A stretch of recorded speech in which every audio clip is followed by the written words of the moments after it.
안녕하세요. 성경탐험일지의 진돌입니다. 어쩌면 많이 경험해 보셨고 들어보셨을 이야기로 오늘은 시작해 볼까 하는데요. 혹시 성경을 읽다가 어렵다 하고 그냥 덮어버린 경험이 있으신가요? 저도 그랬습니다. 모태신앙으로 어릴 때부터 수없이 많은 설교와 이야기들을 들었지만 정작 성경을 직접 읽으려고 하면 이해도 안 되고 어렵고 그러다 보면 그냥 성경책을 덮어버리곤 했죠. 그런데 요즘에는 성경을 재밌게 보고 있어요. 예전에는 왜 그랬을까 하고 다시 생각을 해보니까 이미 제 머릿속에 누군가 만들어 놓은 프레임이 있었기 때문이라고 생각이 되더라고요. 이 이야기는 이런 뜻이었지, 이 부분은 목사님이 이렇게 이야기하셨는데, 이렇게 해서 뭔가 스스로 생각하기보다는 누군가 내 머릿속에 넣어서 이렇게 짜놓은 프레임이 이미 내 머릿속에 있었던 거예요. 그러니까 성경을 읽어보려고 하다 보니까 성경의 내용이 너무 많잖아요. 이 부분은 무슨 얘기였지? 이 부분은 목사님이 뭐라고 했지? 라고 생각을 하려고 기억을 끄집어내려고 해보다 보니까 기억이 안 나요. 그럼 어려운 거야. 그럼 덮어버리는 거죠. 요즘에 성경을 재밌게 읽으면서 생각해 보니까 이런 게 필요하겠구나 라고 생각이 드는 몇 가지 포인트가 있었어요. 첫 번째는 성경은 이야기라는 거예요.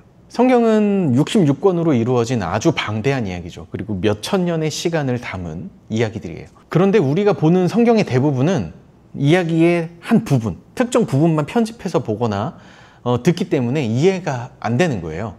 요즘에 드라마를 짤이나 유튜브로 보는 경우가 많죠. 이런 것들은 보통 예고편이나 아니면 관심을 끌게 하기 위한 영상으로 제작된 게 많아요. 하지만 이 짧은 이야기, 예고편만 봐서는 전체 스토리를 이해할 수 없잖아요.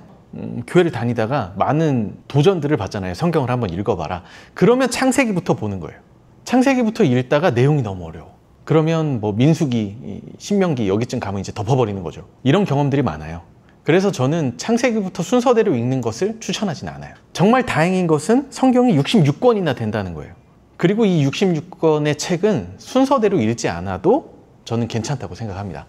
하지만 마태복음, 누가복음, 사도행전, 창세기 이렇게 한 권으로 이루어진 책은 처음부터 끝까지 한 권은 다 읽어야 될 필요가 있습니다. 한 부분만 읽으면 이 책이 이야기하려고 하는 주제를 놓칠 수 있어요. 예를 들어서 누가복음에 나오는 가난한 과부의 헌금, 요 부분 한 4-5절만 놓고 보면 이 헌금에 대한 스토리는 과부가 참 헌금을 잘했다 이런 이야기가 된다고 생각들 하시지만, 사실 예수님이 이야기하는 이야기들을 쭉 읽어보면 이 이야기는 가난한 과부가 성전이라는 건축물을 유지하기 위해서 전 재산을 털어서 내는 이 헌금에 대한 부조리, 이렇게 가르치는 바리새인과 서기관들, 그들을 혼내는 이야기의 스토리거든요. 이렇게 보자면 한 부분만 놓고 편집돼서 전해들은 이야기와 성경 전체를 읽고 스스로 이해하려고 노력하는 이야기는 조금 다를 수 있다는 거예요. 그래서 한 권에 대해서는 처음부터 끝까지 다 읽어야 될 필요가 있다는 거죠. 66권이나 되는 책을 하나로 묶어서 성경 전서라고 부르는 이유는 이 책들이 묶여서 하나의 이야기, 하나의 주제를 말하고 있기 때문이거든요. 이렇게 성경을 경전이 아니라 하나의 이야기로 보고 읽기 시작해야 비로소 이해가 된다는 거예요. 마치 드라마나 영화를 그냥 처음부터 끝까지 보고 각자 이해하는 게 서로 다르잖아요. 그리고 각자 받아들이는 감정도 서로 다르고요. 이런 식으로 성경을 이야기라고 생각하고 읽어야 할 필요가 있다는 거죠. 두 번째는 성경은 하나님이 하시려는 이야기를 담고 있다, 이건데요. 성경은 총 66권으로 이루어져 있고 각각 다른 글쓴이들이 약 2000년이라는 시간 동안 썼고 그것들을 모아놓은 책입니다. 이렇게 다양한 책들을 우리는 하나의 성경이라고 부르죠. 디모데후서에서는 모든 성경은 하나님의 영감으로 된 것으로 교훈과 책망과 바르게 함과 의로 교육하기에 유익하다고 이야기하고 있어요. 저자도 다르고 쓴 시기도 다르지만 중요한 건 이 모든 책이 하나님이 우리에게 하시려는 이야기가 담겨 있다는 사실이에요. 그래서 성경은 하나님의 영감으로 쓰였다고 하는 거죠. 여러 명의 저자들이 있지만 모두 하나님의 영감을 받아서 하나님이 하시려는 이야기를 받아 적었다, 이렇게 본다는 거예요. 하지만 여기서 오해해서는 안 되는 중요한 점이 있어요. 성경의 모든 글자 하나하나가 모두 신의 계시는 아니라는 거예요. 그런 자세로 이것을 보게 되면 아까 이야기했죠. 부분만 놓고 잘못된 정보 전달로 이 부분의 이야기가 마치 신의 계시인 것처럼 받아들이게 되는 오류가 생겨요. 전체의 이야기, 이 스토리가 하나님의 이야기를 담고 있다라고 봐야지 부분 모두 하나하나 모두가 다 하나님의 이야기야 라고 보는 건 잘못됐다는 거예요. 이건 마치 작가가 하나의 이야기, 하나의 소설책 또는 하나의 드라마에 전달하려고 하는 주제가 있는 거지 모든 등장인물들이 하는 이야기가 그 주제를 다 이야기하고 있다는 건 아니라는 거죠. 이 성경의 가장 큰 주제는 바로 세상을 향한 하나님의 사랑이라고 봐요. 그리고 그 사랑의 이야기를 풀어내기 위해서 여러 사건, 여러 인물, 그리고 여러 서브 스토리들이 담겨 있는 거죠. 가장 이해하기 어렵다고 말하는 책 중에 욥기라는 걸 한번 예로 들어보면 욥기, 잠언, 전도서는 대표적인 지혜서라고 부르는 성경입니다. 이 지혜서의 핵심은 하나님을 아는 것이 지혜의 근본이다. 이걸로 시작을 해요. 이 세 개의 책은 모두 이것을 주제로 담고 있어요. 그런데 여기서 중요한 이야기는 결국 하나님이 아는 것이 지혜라는 이야기인데 이걸 설명하기 위한 서브 스토리들이 이제 이 안에 담겨 있는 거예요. 그래서 욥기를 종교적인 관점을 잠시 내려놓고 그냥 하나의 이야기로 보면 아주 흥미로워집니다. 욥이라는 사람이 있었는데 당시에 최고 의인이었고 하나님에게 복을 받고 하나님을 잘 섬기는 사람으로 표현하고 있어요. 그래서 부자로 살았어요. 자녀도 많고 종도 많고 재산도 많고 이렇게 살았죠. 욥은 자신과 자신의 자녀들이 혹시 의식하지 않고 모르고 지었을 죄까지 해결하기 위해서 매일 제사를 드렸어요. 당시의 모습, 문화적인 형태로 볼 때는 굉장히 뛰어난 신앙인이었던 거죠. 그런데 여기서 등장하는 중요한 이야기가 하나님과 사탄이 내기를 해서 욥을 시험하기 시작합니다. 그래서 욥이 어려움에 빠져요. 자녀들도 죽고 재산도 사라지고 아내는 떠나가고 자신은 병이 들죠. 그때부터 이야기가 이상하게 진행되기 시작해요. 욥의 친구들이 와서 너가 죄를 지었으니까 하나님에게 저주를 받은 거야 부터 시작해서 서로 자기들이 생각하는 종교관, 시대적인 생각, 문화적 이야기들을 막 서로 이야기하고 욥은 또 변론하기 시작합니다. 하나님은 아신다. 나는 죄를 짓지 않았다. 뭐 이런 식으로 이런 내용의 반복을 굉장히 오랫동안 합니다. 한 20장에 걸쳐서 이런 얘기들을 하는데 그런데도 욥은 하나님을 탓하거나 욕하지 않아요. 이렇게 이야기가 쭉 오면서 제가 들었던 이야기는 욥이 참 신실하다. 욥처럼 이렇게 믿음을 지켜야 된다. 이런 이야기들을 듣고 컸단 말이에요. 그런데 이런 생각을 모두 버리고 종교적인 생각을 버리고 하나님을 아는 것이 지혜의 근본이다라는 주제만 갖고 욥기를 읽고 이해하려고 해보면 욥기의 하이라이트 끝에 가서 욥이 결국 터져버립니다. 뭐 그렇게 신실하게 믿음을 지켰고 욥처럼 해야 된다는 그런 교훈과 가르침에 반대되는 욥이 터져버려요. 하나님한테 화를 내기 시작하는 거죠. 자기 스스로에게 화를 내기 시작하는 걸 수도 있고요. 내가 태어나지 않았었더라면 우주를 뭐 하나님이 만드시지 않았었더라면 뭐 이런 내용이에요. 근데 그때 하나님이 나타나셔서 천둥 같은 말씀을 하신다 이렇게 써 있는데 내가 나를 아느냐, 내가 세상을 창조할 때 내가 거기 있었느냐 하는 이런 이야기예요. 이렇게 이야기만 놓고 보자면 하나님이 사탄과 짝짝꿍해서 욥을 시험했다. 욥이 결국 졌다. 그런데 하나님이 나타나서 욥을 누르고 말씀하셨다. 네가 나를 아느냐? 이야기의 흐름이 이상하잖아요. 하지만 하나님을 아는 것이 지혜의 근본이다. 이 말씀의 주제의 스토리로 이해하면 이렇게 되는 거죠. 욥은 하나님을 몰랐던 거예요. 그런데 하나님이 나타나서 말씀하실 때 욥이 이렇게 이야기합니다.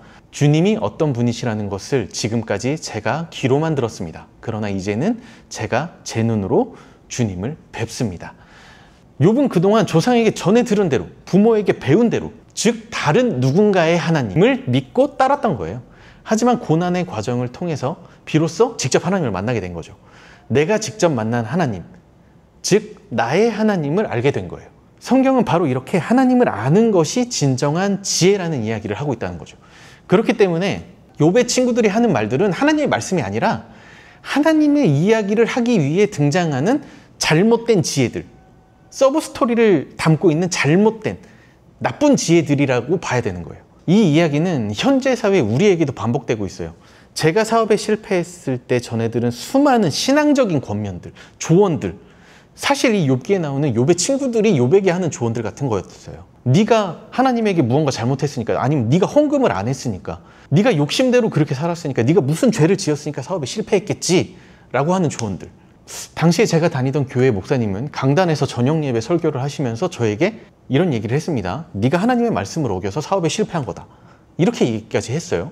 그런데 이렇게 성경을 읽어보니 이 이야기들은 다 잘못된 거였어요. 욥의 친구들처럼 그저 종교적인 신앙관에 빠져서 하는 이야기였던 거죠. 하나님은 성경을 통해서 하나님을 아는 것이 지혜다라고 말하고 계세요. 남의 하나님 말고 내가 직접 만난 하나님, 그분, 내가 직접 찾아서 알아야 할, 그리고 나를 기다리시는 하나님의 이야기, 이것을 이야기하고 있다는 거죠. 세 번째로는 하나님의 말과 사람의 말을 구분해야 된다는 거예요. 성경을 읽다 보면 하나님이 직접 말씀하시는 부분도 있지만 사람이 하나님을 위해서 한다는 마음으로 또는 그런 이야기들을 담아서 하는 말들이 있습니다. 이 두 가지는 잘 구분해야 돼요. 이건 굉장히 중요합니다. 이는 앞서서 이야기한 부분과 좀 비슷한데 등장인물들의 말을 잘 구분해야 된다는 거예요. 성경을 보면 사람이 하는 대부분의 말들은 하나님을 위해서, 하나님을 생각해서 한다고 말들을 하지만 결국 자기를 위해서 하는 말들이 섞여 있습니다. 그 안에는 자기 합리화, 아니면 자기가 앞서 이야기한 욥처럼, 아니면 욥의 친구들처럼 하나님을 모르지만 문화적, 종교적으로 자기가 아는 하나님, 조상으로부터 전해들은 하나님의 이야기를 하고 있다는 거죠. 이것들을 구분할 필요가 있어요. 예를 들어서 구약 성경 중에 에스더서를 보면 이 책에는 하나님이라는 단어가 한 번도 나오지 않습니다. 한 번도 등장하지 않아요. 그리고 그냥 포괄적으로 어느 신, 그분, 이런 식으로 표현을 하고 있다는 거예요. 하나님을 찾는다고 보기 어려워요, 사실. 그런데 이 에스더라는 등장인물의 시대적 배경을 알면 이건 조금 더 이해가 됩니다. 에스더는 유대인으로서 바사 제국의 여왕이 되고 그 과정에서 에스더의 양아버지 모르드게가 등장하는 그런 이야기인데, 여기서 나오는 바사 제국은 우리가 알고 있는 페르시아라는 나라예요. 그리고 아하수에로 왕은 영화 300에 등장하는 크세르크세스라는 왕, 그 왕을 뜻한다고 합니다. 이 시대에 바사 제국에 남아있던 유대인들, 그들은 사실 페르시아 제국 이전에 바빌론이라는 나라가 북이스라엘과 남유다가 이제 망하면서 그들을 포로로 끌고 왔어요. 그리고 그들이 머물고 있는 이 바빌론이 망하면서 그 지배가 페르시아로 바뀐 거예요. 이렇게 바빌론이 바사 제국에게 망하고 바사의 왕 아하수에로는 유대인들에게 이제 원한다면 너희들 나라로 돌아가, 이렇게 권면을 합니다. 그래서 여러 차례에 걸쳐서 유대인들이 자기네 나라로 돌아가요. 그 과정에서 이제 예루살렘 성전도 다시 재건축하고, 이것을 수룹바벨 성전이라고 성경에서 계속 이야기하죠. 느헤미야가 또 이제 돌아가고, 이런 것들이 성경에 기록이 되어 있습니다. 그런데 이 에스더서에 나오는 모르드게라는 등장인물과 에스더는 이스라엘로 돌아가지 않은 유대인이에요. 한마디로 이곳에 살기로 작정한 유대인이라는 거예요. 나를 위해서, 나의 유익을 위해서 바사 제국에 남아서 권력자가 되겠다, 이런 마음이 좀 강한 등장인물이 이제 모르드게입니다. 실제로 그래서 모르드게는 양딸로 삼은 에스더를 왕비로 만들기 위해서 노력을 하죠. 그리고 바사 사람 하만이라는 사람이 또 유대인들을 싫어하는 등장인물로 나오는데, 유대인들을 다 죽여버리려는 계략을 세우고 있어요. 이 에스더의 이야기는 이 유대인들을 다 죽여버리려고 하는 이 하만의 계략과 이것에서 살아남고 더 큰 권력을 잡으려고 하는 모르드게의 이야기, 한마디로 악인과 악인의 이야기, 이렇게 진행되는 스토리예요. 이 과정에서 마지막에 모르드게가 승리를 하는데, 유대인들은 살리고 반대로 이제 유대인들을 죽이려고 했던 그 지역의 사람들을 죽여버리는 이야기예요. 수산성에서 800명, 페르시아 각 지방에서 7만 5천 명을 하루 만에 죽였다고 성경에 나옵니다. 이런 이야기의 흐름에서 에스더가 말한 아주 유명한 이야기가 있죠. 죽으면 죽으리라 하고 금식을 하고, 금식하는 과정에서 이제 왕의 시선을 끌어서 왕에게 이런 이야기를 하고, 이렇게 진행되는 이야기예요. 모르드게가 원한 것이 하나님을 위한 것이었을까요? 에스더가 원한 것이 정말 하나님을 위한 것이었을까요? 아니면 앞서 이야기한 것처럼 하나님을 아는 것이 지혜다라는 과정에서 하나님을 알기 때문에 하나님을 향한 마음으로 했던 이야기들일까? 아니에요. 이건 앞서 이야기한 것처럼 악인과 악인, 자기가 원하는 것을 얻어내기 위한 이야기였고, 에스더가 죽으면 죽으리라 하고 나갔던 금식은 하나님 앞에서 금식 기도한다, 이런 형태가 아니었어요. 데모를 하는 거예요. 요즘 정치인들도 그 단식 시위를 하죠. 밥을 안 먹고 시위를 합니다. 에스더도 왕 앞에서 그런 시위를 한 거예요.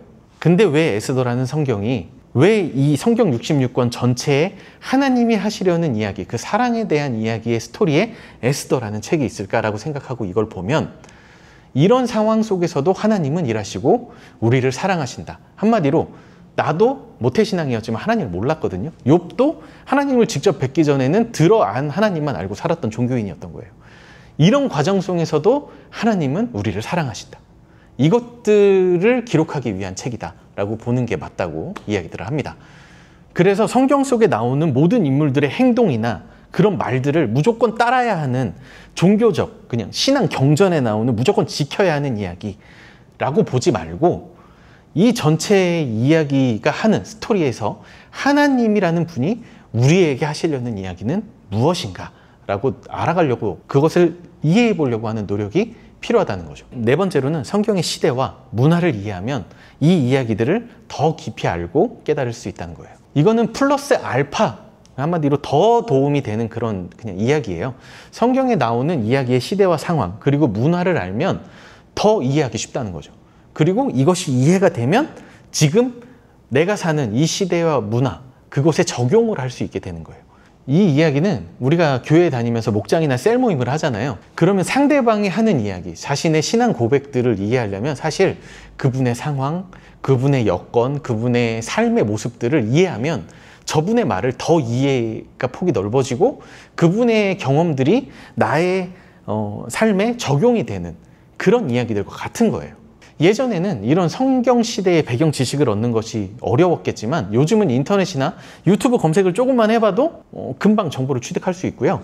AI에게 질문만 해봐도 굉장히 빠른 속도로 해당 시대의 문화의 정보들을 얻을 수 있습니다. 이렇게 그 성경 시대에 대한 이해가 깊어지면 지금 나의 상황, 지금 나의 시대 문화에 맞춰서 적용이 쉽고 빠르게 가능해지는 거죠. 예를 들어 고린도전서에서 보면 바울은 고린도 지방에 있는 교회 성도들에게, 특히 여자들에게 머리를 가리라고 합니다. 공개된 장소에서 머리를 가리게 하고 남자보다 앞서서 이야기하지 못하게 하고 그 밖에도 여러 가지 이야기들을 하는데, 이건 당시 고린도 지방에서 섬기던 이방 여신이라고 하는 아프로디테 여신의 신전이 있었기 때문이에요. 그 신전에는 여자 성직자들이 있었다고 하는데 그 성직자들을 창녀라고 표현합니다. 왜냐하면 이 여자의 사도들은 포교 활동을 하기 위해서, 남자들에게 포교 활동을 하기 위해서 성적인 행위들을 했다고 해요. 이게 아프로디테 여신이 포교하고 또는 그 신의 축복의 통로라고 여겼던 거죠. 그래서 그들이 포교 활동을 하려면 여자들이 꾸며야 돼요. 그러면 얼굴도 드러내야 되고 머리도 열고 액세서리도 많이 하고 이런 행태들을 보였을 거 아니에요. 근데 해당 지방 문화에 사는 크리스천 여자 성도들이 그들과 똑같은 모습으로 산다. 그러면 남자들이 볼 때 그들을 그 아프로디테 여신을 섬기는 사도들 또는 창녀라고 여길 수 있잖아요. 이런 모습들에서 반대의 제안을 한 거예요. 크리스천들은 그렇게 살지 말아라. 머리를 가리고. 당시 문화에는 머리를 가리는 게 당연했지만 한마디로 모습적으로 다른 것들을 제안했다는 거죠. 그럼 이걸 지금 시대에 적용하면 어떻게 되겠어요? 우리 크리스천들이 세상 사람들 그 문화의 풍속에서 보기 좋지 않은, 문화적으로 저들을 나쁘게 여기는 그런 모습들을 따라할 필요는 없다는 거예요. 어떤 면에서는 반대적으로 더 경건한 모습을 가지길 원한다는 거죠. 추천한다는 거죠. 그런데 지금도 성경에 나온 그 문자 그대로 종교적인 개념을 가지고 예배 시간에 머리에 뭐를 덮고 장신구를 빼고 이런 모습들을 권유하고 그렇게 해야만 하라고 하는 곳들도 있습니다. 그런 과정에서 이런 이해가 있다면 어느 정도 허용과 용납이 이루어지겠죠. 그래서 정확한 교육과 방향성이, 시대적 이해와 그런 적용이 필요하다는 거예요. 결국 성경은 남에게 이야기하고 있다가 아니고 하나님이 나에게 무엇을 전달하려고 하는가, 이것을 궁금해하는 자세로 읽어보면 도움이 된다는 거죠. 크리스천의 삶은 예수님을 닮아가는 것인데 그럼 예수님을 알아야 하잖아요. 그리고 예수님이 하시는 말씀들을 성경 속 그 시대의 이야기로만 받아들일 게 아니고 내 삶에 적용하려면 이 문화적인 이해가 필요하다는 거죠. 그 방향성과 그 이해를 가지고 지금 내가 살아가는 삶에 성령님과 동행하면서 살아가는 것에 이해가 필요하니까요. 이런 몇 가지를 가지고 저는 성경을 읽어가고 있고 재밌게 읽어보고 있고 또 적용해 보려고 노력하고 있습니다. 오늘의 기록은 여기까지입니다.